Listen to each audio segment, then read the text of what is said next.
యం బ్రహ్మా వరుణేంద్ర రుద్రమరుతస్తున్వంది దివ్యైస్తవైః వేదైః సాంగపదక్రమోపనిషదైః గాయంతి యం సామగాః ధ్యానావస్థిత తద్గతేన మనసా పశ్యంతి యం యోగినో యస్యాంతం న విదుః సురాసురగణా దేవాయ తస్మై నమః.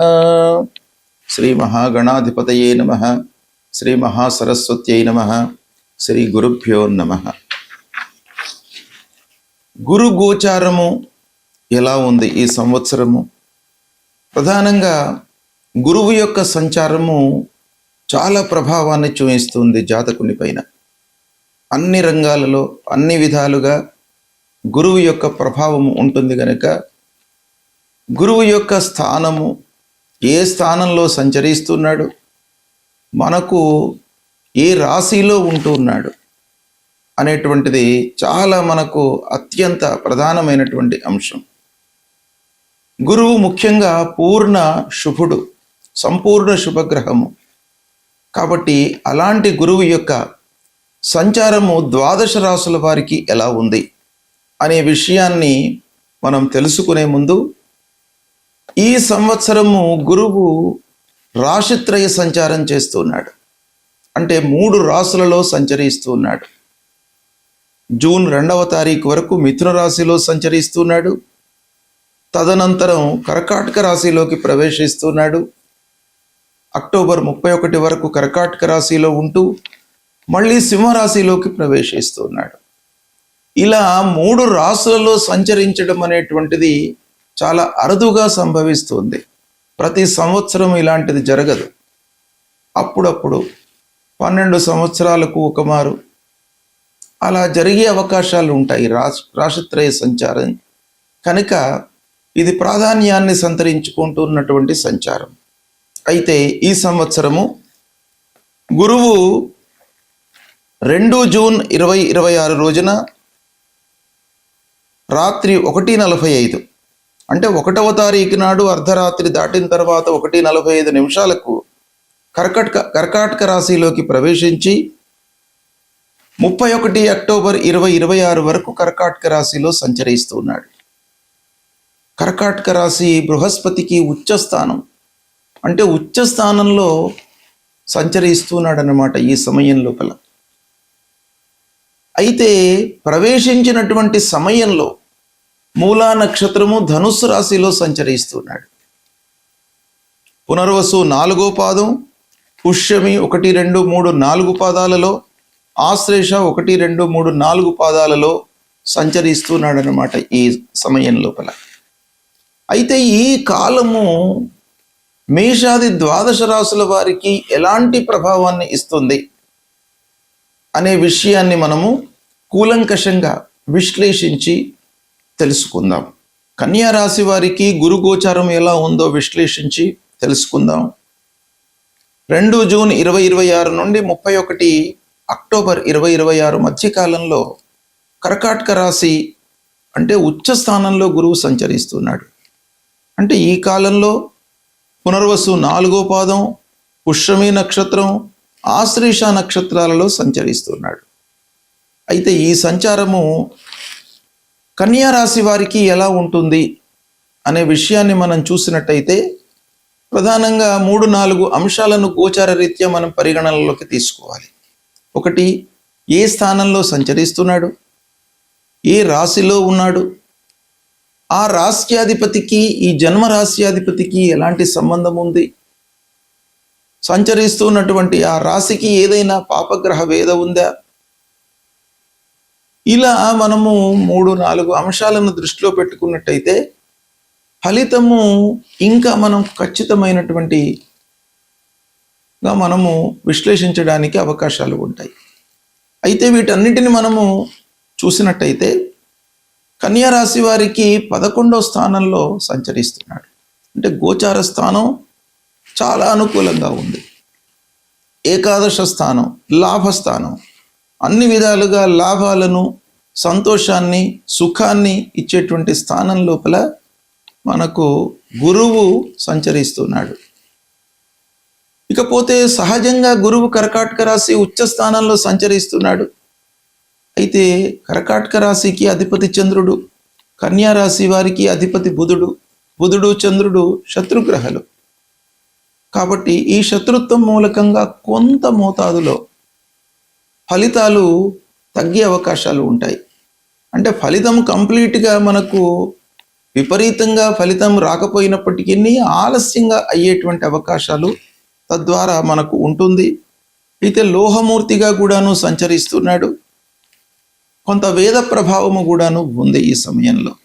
ఇవి ఎలా ఉన్నప్పటికీ రెండు ప్రధానంగా ఏకాదశ స్థానంలో సంచారము, ఉచ్చ స్థానంలో గురువు సంచారం, ఇవి రెండు పటిష్టమైనటువంటి ఫలితాలను మనకు ఇచ్చే అవకాశాలు ఉన్నాయి.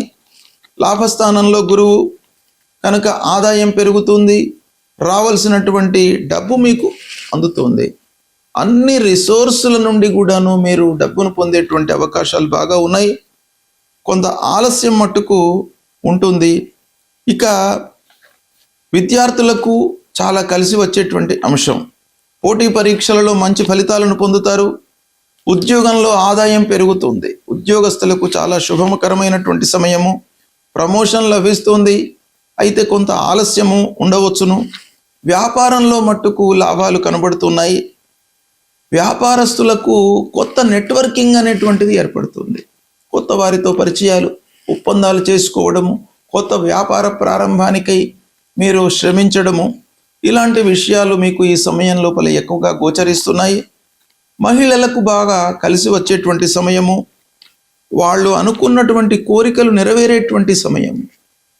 డిజైర్స్ చాలా మనకు అనుకూలమైనటువంటి సమయం. కోరికలు ఉండడము మానవ సహజం, కానీ అవి అనుభవంలోకి రావడం అనేటువంటిదే మనకు సమయం అనుకూలించడం పైన ఆధారపడి ఉంటుంది. కాబట్టి అలాంటి కోరికలు ఈ లాభస్థానంలో గురువు సంచరించడం మూలకంగా మనకు అనుభవంలోకి వస్తాయి. అయితే ఆరోగ్య విషయంలో కొంత జాగ్రత్తలు తీసుకోవాలి. మానసికంగా కొంత ప్రెషర్ కనబడుతుంది. ఇకపోతే పెట్టుబడుల విషయంలో మీకు అనుకూలమైనటువంటి సమయము. మిత్రుల సహాయ సహకారాలు లభిస్తాయి.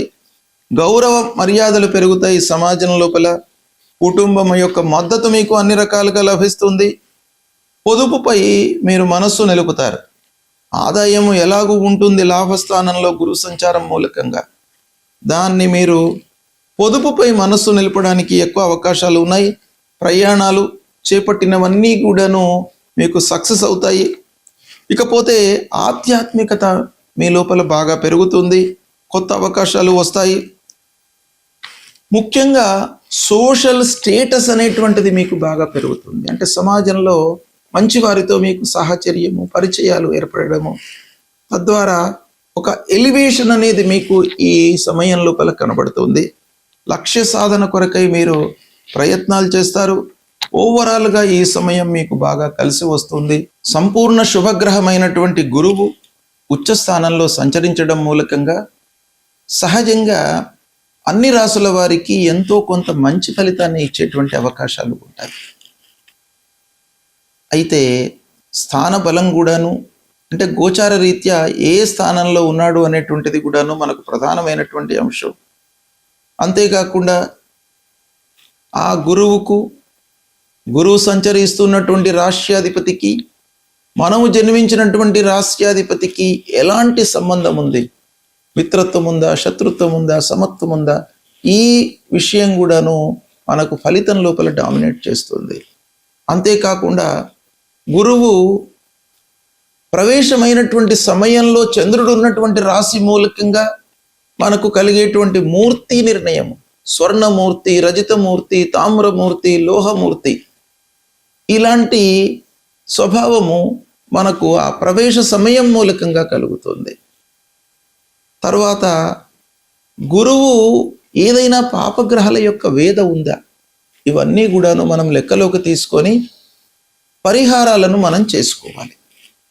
అయితే గురువు ముఖ్యంగా పరిహారం ఏం చేసుకోవాలి? గురువు ప్రతికూలంగా ఉన్నప్పుడు అనంటే గురువు 2, 5, 7, 9, 11 స్థానాలలో సంచరిస్తున్నటువంటి సమయంలో శుభ ఫలితాలను ఇస్తాడు. స్థాన బలం బాగా ఉంటుంది ఈ స్థానాలలో సంచరిస్తున్నప్పుడు. ఇక మిగతా స్థానాలలో అంటే 1, 3, 4, 6, 8, 12, 10, 12 ఈ స్థానాలలో సంచరిస్తున్నప్పుడు ప్రతికూలమైనటువంటి ఫలితాలను ఇస్తాడు. అందులో 4వ స్థానము 1వ స్థానము కొంత మధ్యస్థంగా ఉంటుంది. వీటన్నిటిని కూడాను పరిగణించి మనం చూసినట్టయితే గురువుకు పరిహారం చేసుకోవాలి. దత్తాత్రేయ స్వామిని కొలవడము, గురువు యొక్క మూలమంత్రాన్ని పఠించడము. గురువు యొక్క మూలమంత్రము ఏంటి? దేవానాంచ ఋషీణాంచ గురుం కాంచన సన్నిభం వందనీయం త్రిలోకానాం తం నమామి బృహస్పతిం అనేటువంటి మూలమంత్రాన్ని ప్రతినిత్యం కూడాను చదువుకోండి. దక్షిణామూర్తి స్తోత్ర పారాయణం చేయండి. గురవే నమః అనేటువంటి మామూలుగా మీరు ఒక మూలమంత్రాన్ని మీరు చదువుకోండి. చదువుకున్నట్టయితే గురువు యొక్క అనుగ్రహం లభిస్తుంది. అన్నిటికంటే కూడాను ముఖ్యమైనటువంటిది గురుర్ బ్రహ్మ గురుర్ విష్ణు గురుర్దేవో మహేశ్వర గురు సాక్షాత్ పరబ్రహ్మ తస్మై శ్రీ గురవే నమః. గురువులను మీరు పూజించండి. అంటే మీకు విద్యాబుద్ధులు ఇచ్చి సమాజంలో మిమ్మల్ని ఒక స్థితిలో నిలపడానికి ప్రోత్సహించినటువంటి వారిని మీరు సేవించడము, తల్లిదండ్రులను సేవించడం, ఇవి చేసినట్టయితే తప్పకుండా మీకు గురువు యొక్క అనుగ్రహం లభిస్తుంది.